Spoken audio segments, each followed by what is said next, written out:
Today I'm going to give you a crash course on using what is probably the most useful database for general purposes, Academic Search Premier. To begin, start at the library homepage and then go over to the Research tab. From there, choose Databases by Subject.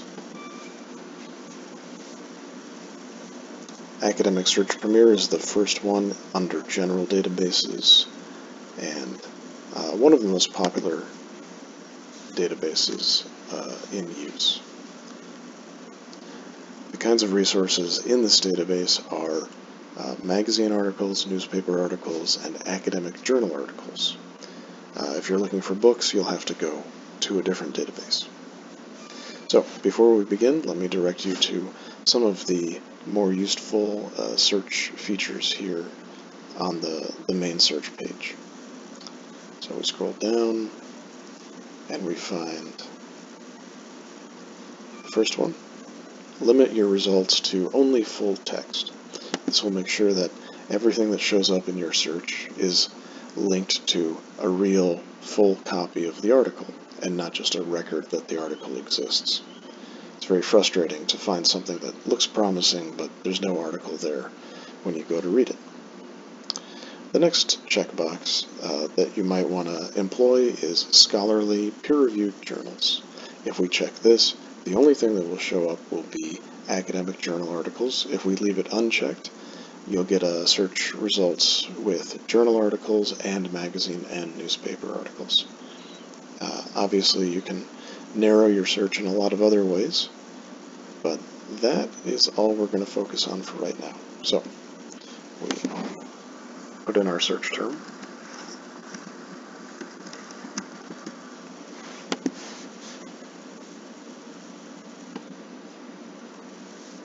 And here we go. So the first thing to notice is that you have 35,000 articles.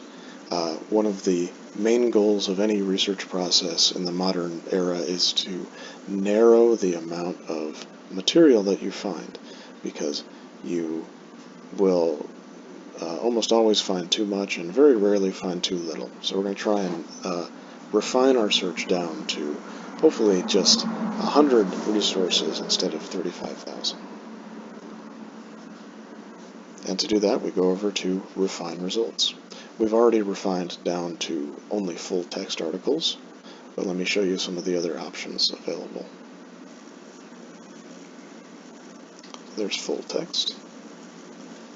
In addition, we can decide on the specific kind of source that we need. Now, normally what we need for this paper is a lot of academic sources, and the non-academic sources are readily available, so let's narrow to just academic sources, that being academic journals.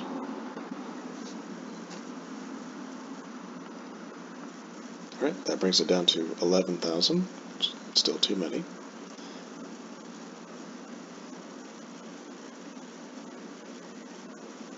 Another useful way to narrow the search is this poorly named feature called Subject Thesaurus Term. When we open that, we'll find pre-existing search terms that are related to the one that we originally came up with. So if you choose these, it will add on to your search and narrow it further. So we can go from global warming to global warming and, let's say, the greenhouse effect. That brings it down to 734. One of the reasons that narrowing your topic is an important step in the writing process, so that you have something more specific to search for. And thus you end up with fewer resources, and all of those resources are, more appropriate to your project. Okay, so we have our list of search terms. There's a lot of useful information just here on the search page before you even open anything, and this little magnifying glass is an excellent feature. So you hover over it, and it will give you a preview of some of the more detailed information on the source, including the abstract, which is just an official summary of the article. So you should, almost never should you just start reading an article, you should always read the abstract first to make sure that you know what it's about and whether it's appropriate for your project. So review the abstract and let that help you make your decision.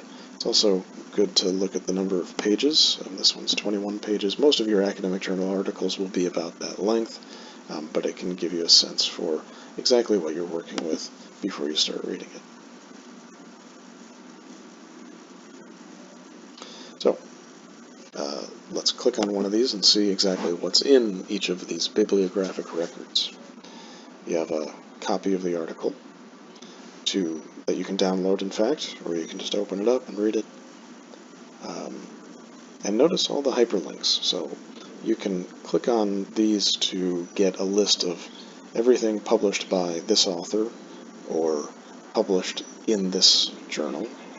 And you can also click on subject terms to get a new list of research based on those subject terms. And similarly, author-supplied keywords. There's the abstract.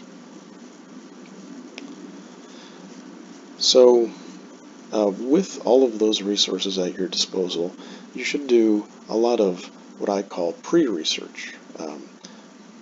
Skimming, browsing, searching, refining your search until you find a very short list of very promising resources.